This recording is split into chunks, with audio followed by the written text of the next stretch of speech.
Rural communities face serious challenges: dwindling access to land, hurdles for new farmers, and a broken economic system that rewards producing more rather than producing better. Yet, these challenges also hold the seeds of transformation, if we work together to cultivate them. In Grzybów, Poland, an organic farm and ecological folk high school stand as a beacon of hope in a landscape where small farmers are disappearing and industrial agriculture often takes their place. I started now 35 years ago. I was coming from Switzerland and I started here the farm with 4 hectares. Now the farm who we run is 20 hectares big, and we have a small bakery. We make the hot cheese, yellow cheese. This gathering marked the accumulation of a 3-year European caravan of change, connecting actors from 12 countries. Hosts from previous stops in Plessis, France, and Marbourg, Germany, joined this event, weaving their experiences into a shared vision for a resilient rural future. Agroecology approaches are the only ones that are addressing the complexity of a food system. That it's producing in an ecological way, but it's building community, addressing our health issue, our education and research system, our way to have a relation between people. And so this is why we say it's also important for our mental health, because we are building community, we are building relation, we are building a resilient food system.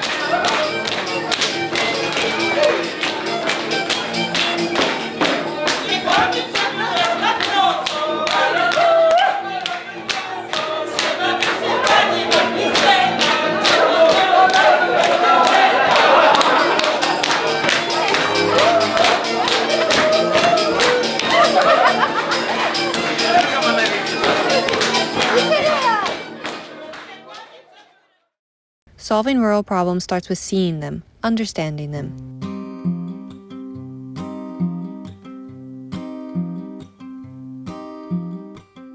What are we in this room going to undertake in order to make the solutions work?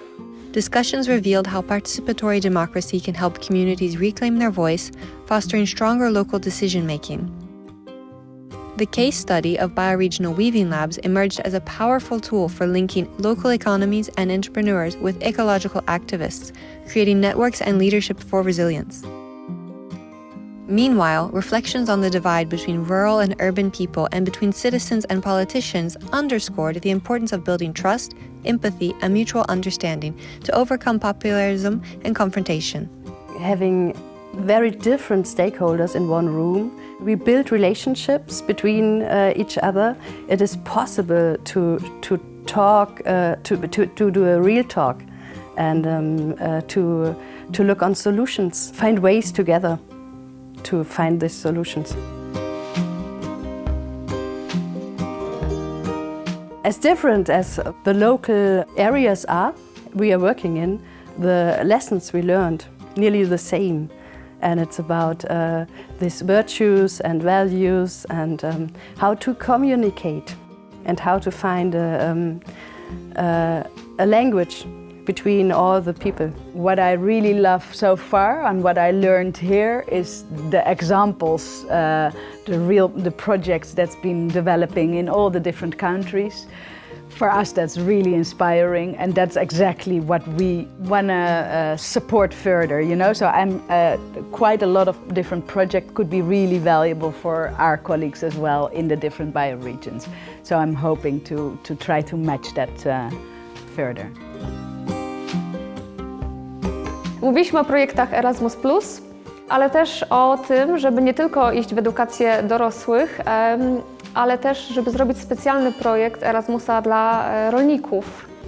I to po angielsku jest fajne, bo Farm Erasmus, czyli dla rolników, dla ich gospodarstw, ale też może właśnie, żeby bardziej skupić się na nich, żeby mogli zobaczyć, jak w innych krajach coś działa, wymieniać się doświadczeniami, podróżować i żeby położyć większy nacisk właśnie na ich pracę i skupić się na nich. Fertile ground lets us grow, and when we grow, we ask even more questions, closing the circle on our cycle of discovery. Participants discovered educational approaches designed to empower individuals through lifelong learning and community building. Here, they asked, How can these learning principles guide rural communities through crises and help them reclaim a sense of agency? We need to build a system in that sense where all the different actors are involved. Another session examined agroecology. Could moving from market forces and commodities enhance rights that help align agricultural systems with the needs of people and the planet? And who will do it? Farmers, young and old, shared their daily experiences, examining how knowledge can be passed across generations to preserve traditions while embracing innovation. What are the challenges of the new generations? Why we cannot really have that space? These exchanges weren't just symbolic. They laid the foundation for real partnerships that can sustain rural communities far into the future. Proposals like a Farm Erasmus program or a European Land Observatory show what's possible when communities take the lead.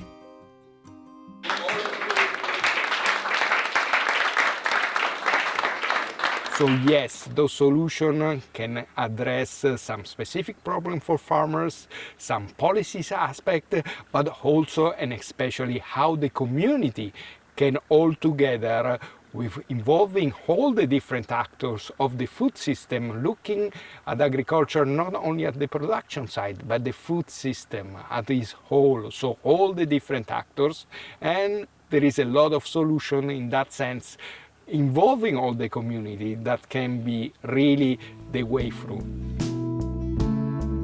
Rural resilience emerges when farmers and rural communities can rely on citizens who value their work and culture. We can build new understanding and trust of what is needed to overcome polarization and conflict between rural and urban people and between citizens and politicians. The solutions are here. Now it's time to take action together so that rural communities and farmers can flourish for generations to come.